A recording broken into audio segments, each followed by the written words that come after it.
우리 민군은 여러분 남조선 인민을 구하러 온 것입니다. 여러분의 원한을 풀어주고 역도들이 일으킨 내전을 끝내기 위해 진격해 온 것입니다.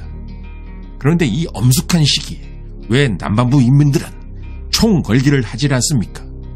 도대체 뭐가 무섭습니까?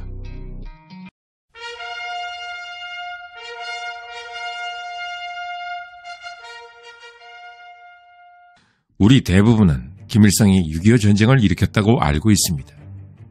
그런데 이 인물, 박헌영, 그가 전쟁을 일으키는 데 있어 얼마나 맹활약을 했는지는 우리에게 그다지 많이 알려져 있질 않습니다. 1945년 8월 15일 해방된 조국. 당시 지도자라면 누구나 통일된 조국을 꿈꿨을 것입니다. 북한의 김일성과 박헌영, 그리고 남한의 이승만 모두가 그랬습니다. 왜냐하면 이들은 기본적으로 모두 민족주의자들이었기 때문이었습니다. 하지만 김일성에겐 정치적인 목적도 있었습니다. 우리가 관가해왔던 김일성의 정치적인 목적. 이것은 어떤 것이었을까? 당시 김일성은 남한 내에 세력 기반이 없었습니다. 하지만 김일성에게는 남한의 세력 기반을 갖고 있는 두 명의 정치적 라이벌이 있었습니다. 그것은 바로 박헌영과 이승만. 당시 김일성은 한판 전쟁을 벌여 이 두 사람을 모두 압도하고 한반도 전체를 지배하는 지도자가 되고 싶은 야심이 있었습니다. 그리고 이 야심은 그가 전쟁을 일으키는데 매우 큰 역할을 했습니다. 그런데 이쯤 돼서 의문 하나가 있습니다. 남한의 이승만을 제압한다는 것은 그렇다 치더라도 같은 편인 박헌영은 왜 제압하려고 했을까? 사실 박헌영이란 존재는 김일성에겐 어쩔 수 없이 함께하고 있음에도 눈에 가시였습니다. 1900년생 충청도 태생인 박헌영. 그는 1912년생인 김일성보다 12살이나 위였습니다.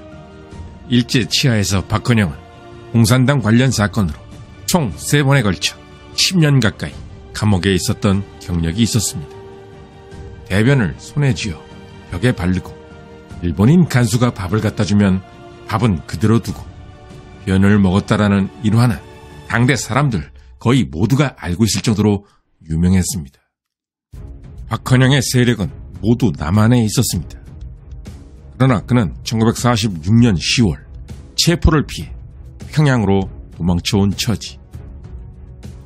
이런 투쟁 경력으로 인해 박헌영은 김일성보다 유명했고 그래서 김일성의 가장 강력한 적수였습니다. 이렇게 김일성도 함부로 대할 수 없었던 남한 내 공산주의의 1인자 박헌영.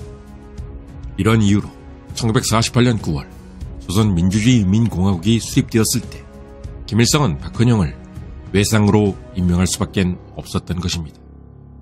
당시 김일성이 통일을 하기 위해서는 3가지 선택지가 있었습니다. 첫 번째는 유엔이 후원하는 총선을 허용하는 방법. 두 번째는 남한에 있는 게릴라 공격을 통해 남한 정부를 뒤엎는 방법. 그러나 이 2가지는 김일성에게 유리한 옵션이 아니었습니다.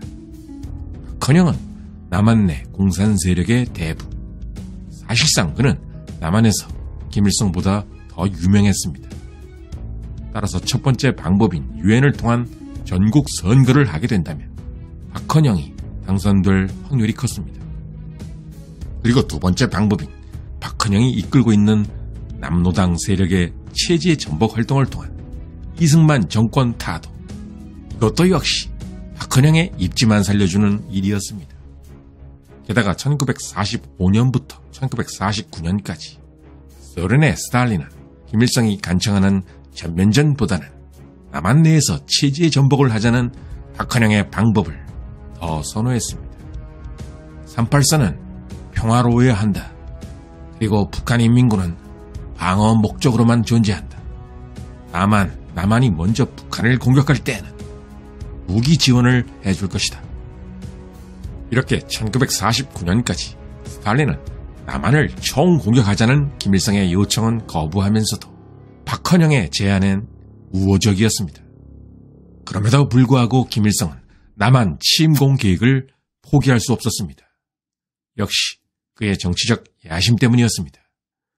김일성은 박헌영의 계획인 남한내 봉기가 성공하기 전에 전쟁을 일으켜야 했습니다. 이와 반대로 박헌영은 자신의 입지가 강해지기 위해서는 전쟁보다 남조선 봉기가 성공해야 했습니다. 남조선 봉기에 의한 남한 정부 전복만이 전쟁 없이 통일 과업을 완수할 수 있는 길이다. 그런데 문제는 박헌영에게 시간이 없다는 점, 바로 남한 이승만 정부의 게릴라 활동 탄압 때문이었습니다. 그래서 박헌영은 시간이 갈수록 남한 내 자신의 세력이 제거되고 자신의 상황 또한 불리하게 될 거라는 점을 잘 알고 있었습니다. 특히 1950년 3월 박헌영의 남노당 게릴라 지도자였던 김삼룡과 이주화가 한국 경찰에 의해 체포되자 박헌영은 더욱 초조해졌습니다. 이젠 정말 뭐가 되든 도가 되든 박헌영 입장에서도 김일성 주장대로 전쟁이 터져야 했습니다. 1950년 3월 30일부터 4월 25일까지 김일성과 박헌영의 두 번째 모스크바 방문, 그리고 1950년 4월 10일 바로 이날 스탈린의 남침 허락이 떨어졌습니다. 이날 스탈린 면전에서 박헌영은 강력하게 주장했습니다. 우리가 남침하여 서울을 점령하면 남한 전 지역에서 남노당 지하조직 20만 명이 봉기할 것입니다. 인민군은 한강을 건너 남진을 할 필요도 없이 이승만 정권이 쓰러지고 미국은 내전에 개입하지 않을 것입니다.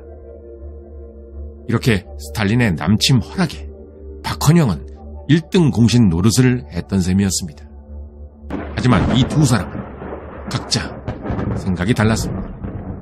박헌영은 김일성 뜻대로 전쟁을 하긴 하지만 자신의 세력인 남노당 봉기를 통해 남한을 무너뜨림으로써 향후 남한 내에서 자신의 입지를 지키겠다는 야심. 반면 김일성은 보다 손쉽게 통일을 하기 위해 일단은 박헌영을 철저히 이용하기로 했던 것. 1950년 6월 28일 북한군의 서울 점령, 그리고 이날 있었던 흥미로운 에피소드. 이 에피소드는 우리에게도 시사하는 바가 매우 많습니다. 서울이 완전 함락된 이날 오전, 환희에 가득 찬 표정으로 단숨에 평양에서 서울로 달려온 김일성. 그는 대대적인 서울 점령 축하 퍼레이드를 벌리며 기뻐했습니다. 그리고 김일성은 박헌영의 말을 믿고 3일 동안 전 인민군의 진격을 멈추라고 명령했습니다. 이 두 사람이 애타게 기다린 것은 바로 남노당 20만 명 총궐기 소식. 그러나 어찌된 영문인지 이들에겐 아무런 소식도 들려오지 않았습니다. 몸이 후끈단 박헌영. 그는 남노당원과 당 조직에 총궐기를 호소하는 방송 연설까지 했습니다. 다음은 그 방송 연설의 일부. 우리 민군은 여러분 남조선 인민을 구하러 온 것입니다. 여러분의 원한을 풀어주고 역도들이 일으킨 내전을 끝내기 위해 진격해 온 것입니다. 그런데 이 엄숙한 시기에 왜 남반부 인민들은 총궐기를 하질 않습니까? 도대체 뭐가 무섭습니까? 모든 사람들이 일어서서 이 전인민적, 구국적 정의의 전쟁에 적극적으로 참가하지 않으면 안 됩니다. 적의 후방에서 첫째도 폭동, 둘째도 폭동, 셋째도 폭동입니다. 전력을 다해서 대중적, 정치적 폭동을 일으키시오. 하지만 박헌영은 미처 예상하지 못한 게 있었습니다. 그것은 남노당의 게릴라 봉기를 전혀 환영하지 않는 남한 주민들의 뜻밖의 반응. 바로 이때부터 박헌영은 김일성의 희생양으로 전락했습니다. 이후 전쟁은 김일성의 원래 계획대로 진행되었고 박헌영의 봉기 계획은 완전히 파기되었던 것입니다. 1953년 7월 27일 휴전협정 체결 후인 1955년 김일성은 6.25 전쟁 실패 책임과 미국 간첩 혐의로 박헌영을 체포하여 사형을 선고했습니다. 두 사람의 정치적 야심 대결에서 박헌영이 완패하는 순간이었습니다. 끝까지 시청해주신 시청자 여러분께 감사드립니다. 다음에도 유익하고 흥미로운 컨텐츠로 찾아뵙겠습니다.